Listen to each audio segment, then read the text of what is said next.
पिछले एपिसोड में हमने देखा था लिंगजी सावन को बताता है लूचिंग के क्लैन भी साउथ वेस्ट रीजन में ही है और वो लोग एक वर्म होल को भी पोजेस करते हैं, इसलिए हम उनसे मिलते हुए वर्म होल का इस्तेमाल कर सकते हैं। अब इस बात को सुनने के बाद सावन एक नोट कर देता है। इस एपिसोड की शुरुआत में लिंगजी सावन से क्या आता है, वो वर्म होल भी पिल टावर की तरफ जाता है, इसलिए हमें उस वर्म होल का इस्तेमाल करना चाहिए और इस वर्म होल का इस्तेमाल करने के बाद हम 4 से 5 दिनों के अंदर पिल टावर में पहुंच जाएंगे। अब ये सुनने के बाद सावन उससे क्या था, अगर ऐसी बात है तो हमें लूची के क्लैन की तरफ बढ़ना चाहिए और इस तरीके से हम लूचिंग से भी मिलके जाएंगे। अब ये सुनने के बाद लिंगजी एक नोट कर देता है। उसके बाद हम अगले सीन में देखते हैं जहाँ पर वो दोनों आगे बढ़ रहे थे। सीन शिफ्ट कर हम कुछ लोगों को देखते हैं जो कि लिंगजी को देखने के साथ ही हैरान हो गए थे। भले यहाँ पर डाओवांग लेवल पे काफी सारे लोग मौजूद हो, लेकिन इसके बावजूद लिंगजी डाओवांग पे यंग एज में पहुंच गया था और इसी कारण से सभी लोग हैरान हो गए थे। उन्हें समझ में आ चुका था कि लिंगजी का फ्यूचर ब्राइट है। इधर ये लोग सावन को देखकर इतना हैरान हो जाते हैं जितना वो लिंगजी को देखकर नहीं हुए थे, क्योंकि वो लोग साफ साफ देख पा रहे थे कि सावन बिना विंग्स के हवा में फ्लोट कर पा रहा था और इस कारण से सभी लोगों को समझने में देर नहीं लगती कि सावन एक डाओजुंग है और डाओजुंग लेवल को अचीवमेंट करना कोई आसान बात नहीं थी और इसी कारण से सभी लोग समझ जाते हैं कि ये ग्रेट टैलेंटेड व्यक्ति है। अब सीन शिफ्ट होकर हम इधर सावन और लिंगजी को देखते हैं जो कि टियानवांग सिटी में एंटर करने में उससे ज्यादा समय नहीं लगता। अब सीन शिफ्ट होकर हम सावन और लिंगजी को देखते हैं जो कि टियानवांग सिटी के अंदर कुछ समय के अंदर एंटर कर लेते हैं। अब सीन शिफ्ट होकर हम सावन और लिंगजी को देखते हैं जिन्हें टियानवांग सिटी में एंटर करने में ज्यादा समय नहीं लगता और ट्रेवलिंग के दौरान सावन ने लिंगजी को बता दिया था कि उसके पास 3 स्टेट चेंजिंग टेक्निक है, जिसे सुनने के बाद लिंगजी पहले हैरान हो गया था, लेकिन उसके बाद वो सावन से कहता है कि वेडिंग फिल्म यहाँ से शुरू होती है, इसलिए तुम जितना हो सके उतना 3 स्टेट चेंजिंग टेक्निक का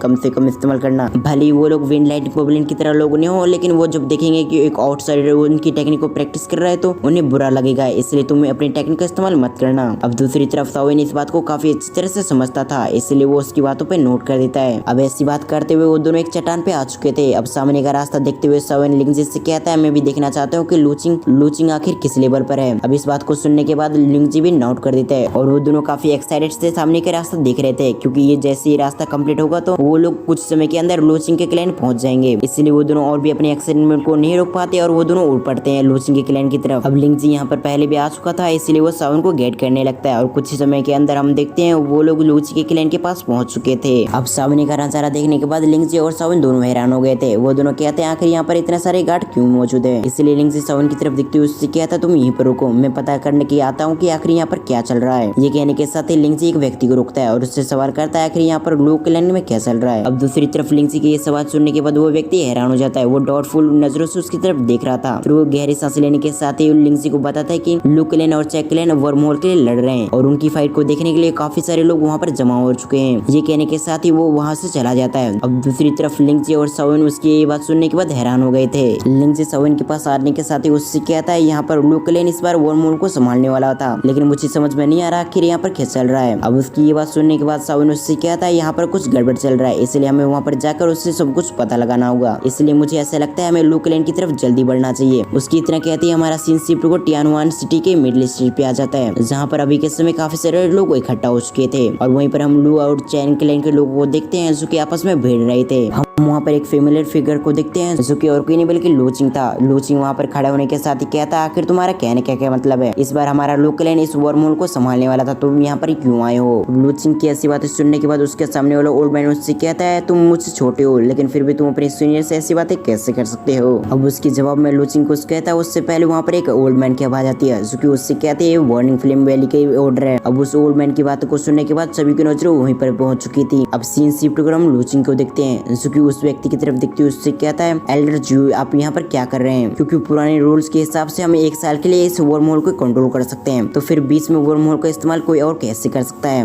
क्योंकि पुराने रूल्स के हिसाब से वर्म होल के राइट्स को हैंडल करने का कोई भी टाइम नहीं है। अब दूसरी तरफ हम उस एल्डर को देखते हैं जिसका नाम एल्डर जू था। वो उसकी तरफ देखते हुए उससे कहता है इसमें मेरी कोई भी गलती नहीं है, क्योंकि ये हमारे पहले चीफ का ऑर्डर है, इसलिए हम इसमें कुछ भी नहीं कर सकते। हमारे पहले चीफ को कुछ एल्केमिस्ट की जरूरत थी ताकि वो किसी पिल को रिफाइन कर सके और इन्होंने वो एल्केमिस्ट हमें दे दिया, इसीलिए हम अगले 3 साल के लिए इन्हें राइट दे रहे हो और अगर तुम्हें लगता है कि हम ये गलत कर रहे हैं तो तुम यहाँ पर टियर 6 के एल्केमिस्ट को ला सकते हो और हमें दे सकते हो और उसके बाद अगले 3 साल के लिए वर्म होल का राइट तुम्हारे पास आ जाएगा। अब उसकी ये बात सुनने के बाद लूचिंग हैरान हो गया था। वो अपने मन में कहता है टियर 6 का एल्केमिस्ट, लेकिन इतनी जल्दी हम कैसे ला सकते हैं। लूचिंग अपने मन में कहता है टियर 6 का एल्केमिस्ट इतनी जल्दी ढूंढना लगभग नामुमकिन है, क्योंकि हमारे पास भी टियर 5 का एल्केमिस्ट है और अगर यहाँ पर टियर 6 का एल्केमिस्ट आ भी जाए तो अभी कोई भी फायदा नहीं होगा, क्योंकि हमसे पहले बर्निंग फ्लेम उसे अच्छे रिसोर्स प्रोवाइड करवाएंगे, इसलिए बर्निंग फ्लेम वैली में वो एल्केमिस्ट चला जाएगा। इसलिए मुझे नहीं लगता कि इतनी इतनी जल्दी मैं टीयर 6 के अल्केमिस्ट को ढूंढ सकता हूँ।